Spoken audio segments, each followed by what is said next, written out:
As a football and music fan, no date excites me more every year than the Super Bowl. Not only is it the biggest game of football season, but it's also where viewers prepare for the thrill of one of the most anticipated music performances of the year. One that further cements the Super Bowl as a television juggernaut, the halftime show. It cannot be overstated how much of a game changer this ended up becoming for the NFL. It's continued to grow and evolve, and now you could argue it's bigger than the game itself. The Super Bowl now has the same appeal as other mega events and venues like the VMAs, Lollapalooza, Coachella, MSG, Wembley, the Grammys as the most sought-after stages in music. But there's just something special about the Super Bowl. It annually seeks the most desired name in music, provides a huge platform with a performance that includes massively choreographed stages, instruments, bands, dancers, set lists, a shock factor like no other, and is easily the biggest trending topic in today's music discourse. Well, let's think about that for a second. It really is one of the biggest topics in music right now,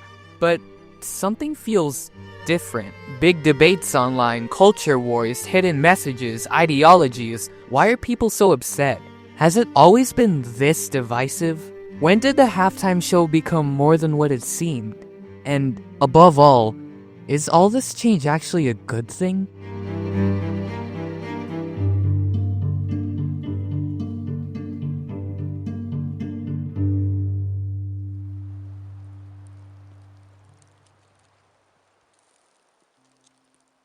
Halftime shows have been a topic of discussion for a long time, but it took 26 years for them to blossom into popularity. The NFL tried to play it safe by featuring college marching bands, wacky themed parades, theatrics, and Disney tributes, among other things, and nobody really batted an eye.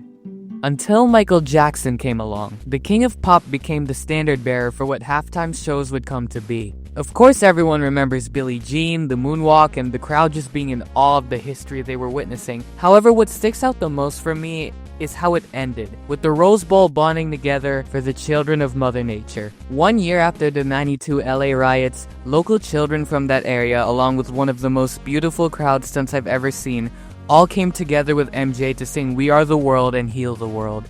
Add a $100,000 donation for MJ's charity and commercials for the Heal LA campaign, and this becomes one of the greatest decisions the NFL has ever made. They secured their new formula for mainstream festivities, and it was the first time ratings increased for a halftime show. In fact, it became the most watched TV broadcast of all time for a whopping 32 years. MJ showed everyone how even a once incidental break in the middle of a football game can remind us all of the human values and beliefs that unite an entire nation.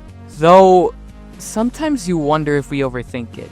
I mean, isn't it enough for the halftime show to just be fun? After all, an action-packed game of football comes right after, and many see the Super Bowl as nothing more than a fun escape from reality. So, people will be more than happy with just a pure spectacle. And there's something really endearing about those types of shows. Not every halftime act managed to live up to MJ's, but even the quirky or over-the-top ones have their own charm. Maybe that's okay. Sometimes you don't really want to be reminded of the real world, unless you basically have no choice. When U2 performed in 2002, America was still trying to recover from 4 months earlier, and it called for one of the most touching moments in the history of the Super Bowl. U2 would shy away a bit from the lighthearted nature that was synonymous with halftime shows, because on this day, the message was clear. You could just feel the comforting atmosphere in that stadium. Bono's voice became powerful as the band paid tribute to every fallen victim of the 9/11 attacks, and at the end, he held up his jacket to reveal the American flag. Bono, a man born in Dublin, Ireland, became a hero to all of America that night. And thus, the Super Bowl was now a sacred stage, fully embedded into the nation's cultural fabric. And whichever act was daring could use the stage not just for music, but to generate deep social commentary, touching tributes, and sometimes controversy.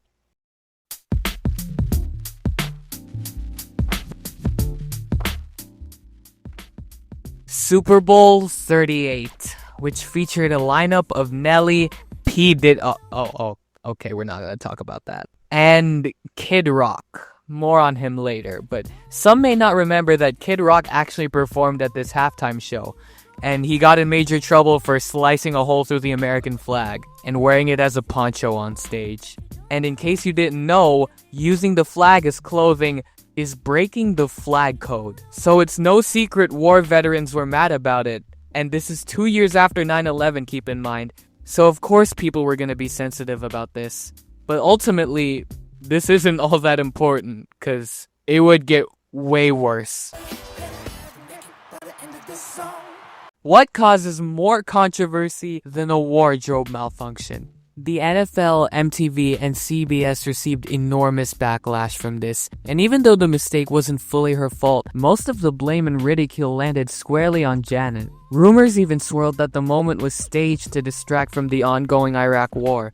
The scrutiny was amplified by a culture in the entertainment industry of the early 2000s where sexism was all too apparent. The incident quickly became the most searched event in internet history, popularized the phrase wardrobe malfunction, and even inspired the creation of YouTube. Janet was basically screwed. She got banned from the Super Bowl, her music was blacklisted by radio stations and the FCC, she was nowhere to be seen at the Grammys, and her album that year was a commercial flop. Justin Timberlake, on the other hand, escaped most of the backlash. As you may realize, he managed to bounce back and revive his status as a commercial pop cheat code. And 14 years later, the NFL would eventually allow him to headline his own halftime show in 2018.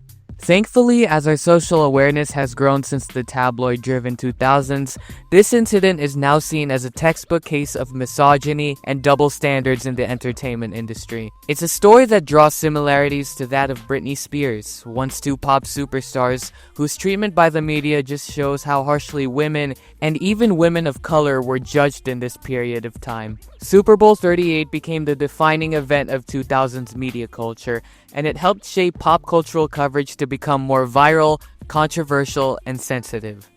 Which brings us to 2016.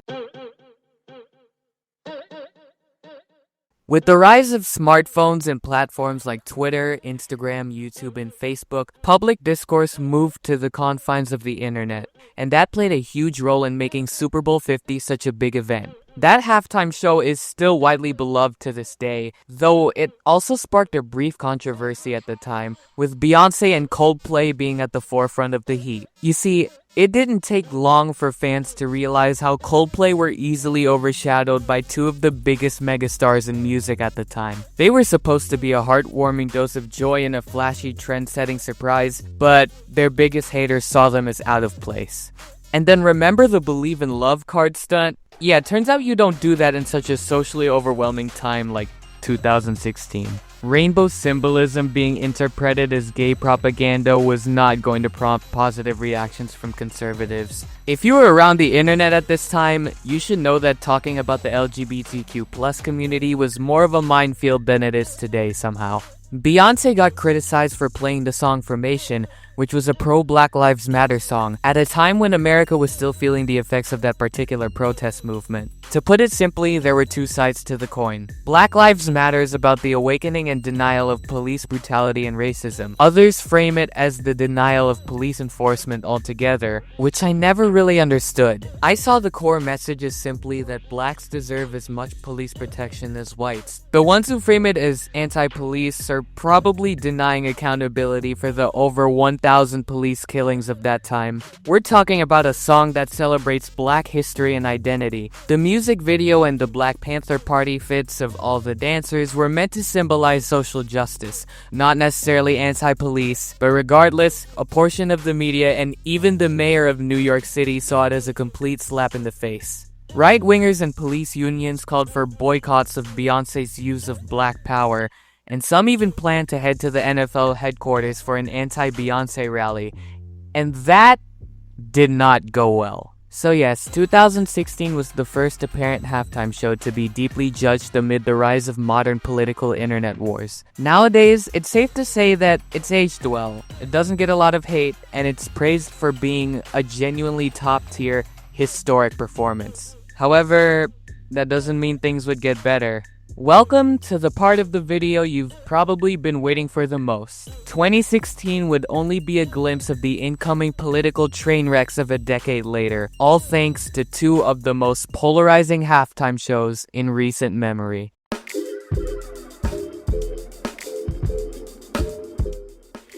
Anti-black culture remains a serious issue that continues to frustrate many people, regardless of their stance. This is especially true now that Trump is back in office and his supporters are becoming increasingly annoying. However, I feel like those who make the loudest noise are not necessarily his biggest supporters. It's people like Beyonce who effectively speak out against racial injustice, which seems to be more absurd with time. And with powerful art forms like television, film, and music continuing to grow larger than life, pioneers and advocates have the ability to break boundaries in their creations and captivate generations. In the realm of African American culture and hip-hop, one of those advocates is none other than Kendrick Lamar. Born and raised in one of the most violent cities in California, he has managed to power through struggles to build a successful rap career and also a platform that has managed to inspire and empower a community deeply rooted in intergenerational trauma, making him one of the biggest cultural icons in hip-hop. So when it came time for the first ever hip-hop centered halftime show, he just had to get the call. However, while he didn't get the most shine to make way for his biggest mentors, like most hip-hop performances throughout the course of history, this one wasn't met without disapproval, with Dr. Dre and Eminem being at the forefront for not censoring lyrics and a kneel down in support of Colin Kaepernick. Now, I only briefly go through this just to say that this is also a widely beloved halftime show, regardless of old school hip-hop criticism. It feels way more insignificant now when compared to the next hip-hop centered halftime show. The revolution about to be televised. You picked the right time, but the wrong guy. Kendrick would come back as the main attraction while also bringing in SZA to perform alongside. Many speculated that this spot would go to hometown New Orleans native Lil Wayne, and that would turn out to be false, which prompted a lot of anger from fellow rappers and fans within the hip-hop community. But no, that's not what you came to hear. Let's state the obvious. When I say this performance was unique, I really mean it. The setlist wasn't full of Kendrick's biggest hits, and it followed a concept that focused on satiric theatrical storytelling. None of the messaging was coincidental. In fact, every single bit of it literally promised to televise a revolution. Yes, even the flag protester had something meaningful to say, and it made for unforgettable television. I gotta say this on a personal note because I'm a Kendrick fan myself, so go figure. If you watched this and all you could say was, "When will he play Not Like Us?" you're actually an NPC. Putting the final nail in the coffin of the Drake beef was fun, but people looking at this specific halftime show at its most surface level actually made me sick, because it distracted us all from the main core message: national division. This halftime show literally described where the nation was at emotionally, a history lesson disguised as what is now the most watched halftime show of all time. The stage represented the great American game, personifying the exhausting battle between African Americans and the system. Every performer on that stage represented a player of that game, a fighting citizen in the disruptive battle against the system. If expression gets confrontational, the players are punished. If they choose to play it safe, they're rewarded. Uncle Sam is basically the gatekeeper of acceptable blackness, critiquing creative expression and using his power to suppress and silence. That right there is closed-minded America, exposed on the biggest stage possible. And when it was over, Kendrick came out the winner of this game, not by standing for the hypocrisy of the administration he's under, but by taking control of his own culture. One that was once internally fractured, but is now united against a common enemy. You may ask how I find a performance fueled by turmoil greater than most entertaining spectacles seen throughout the entirety of the Super Bowl's existence. But allow yourself to be real for a moment. You probably needed to hear it, and you should have seen it coming. Through the ups and downs of your communities, your nations, and the entire world, it's all around you. The state of the world, the state of human nature in general, it's inevitably cruel one way or another. Enemies are created, higher power seize control, and we become deeply affected by it. angry, confused, hurt. But the good news is, you're not alone, and you don't have to accept what you don't tolerate. We got voices of our own, and we're able to use it to keep us aware. Because the last thing we need right now is silence. Quite frankly, there's just something I find beautiful about not just human defiance, but putting aside all your internal issues in order to stand up for your own greater good and make a difference. Which is why this year, 2026, is something historic. I don't speak Spanish. I'm not Hispanic. I've never really gotten into Bad Bunny's music. He wasn't my first choice to headline a halftime show. Some of you probably felt the same way when it was announced. But the more you think about it, the NFL couldn't have made a better choice. Not just because he's the most popular artist in the world right now, but because he was the perfect messenger in the right place and at the right time. Unfortunately, a good portion of America would disagree with that sentiment. This wasn't Bad Bunny's first time under this amount of pressure. Super Bowl 54 with Shakira and J-Lo. It was a widely celebrated parade of Latin culture, but it was marred with 1,300 FCC complaints. J-Lo herself even threw salt in the wound, calling it the worst idea in the world to be a co-headliner. So coming into this year, Bad Bunny was in limbo. The entire world was completely split, one side eager to feel the star power, the other writing him off before he even took the stage. And you kept hearing the same stupid argument. He doesn't come from the United States. English isn't his main language. He's going to disgrace the country.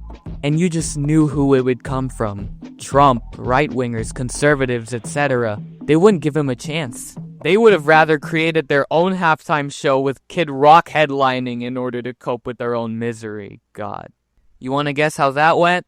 I just want to catch my fish, drive my truck, drink my beer. Do you know how trash you have to be in order to make Maroon 5 look good? Well, don't worry, because you want to know something great? We weren't going to stand for this. We weren't quiet. In fact, nobody flinched. The Grammys added more fuel to the fire, and we held Bad Bunny close to our hearts. And we just knew the underdog had this in the bag. Our guy went from being a grocery shop bagger to being the biggest name in music. And if you think he didn't earn it by then, he would come more than prepared to change your mind. Super Bowl 60's halftime show, simply put, was everything. Period. Beautiful visuals that saluted Puerto Rican culture, an unapologetic energy that radiated throughout San Francisco, the dancers, the songs, the surprises, entertainment value through the roof, the most joyful atmosphere you could ask for, a career-defining performance. Bad Bunny defied pettiness to win the hearts of the entire nation. No Kid Rock lip-syncing was gonna stop him on this night. He won the culture war. And it wasn't even close. The fourth most watched halftime show in Super Bowl history. Even if I didn't understand a word, I felt every emotion possible watching this. And then it hit me. I stayed at home on a school day in the Philippines to watch this game, an event my closest peers and friends barely cared about. But I can tell you this, I fight every single year for the opportunity to watch moments like this happen in real time. And even though the game was boring, it was all worth it. I witnessed history, a moment I'll never forget as long as I live. I might get judged for thinking that way, but at that moment, I realized that this is what I strive for. I loved the Super Bowl. I loved the halftime show. The halftime show is art, and it always will be, and its future may be brighter than ever. From now on, it'll mean more to me than any other spectacle ever could. More than ever, it's capable of something inspirational. This wasn't just a message for America.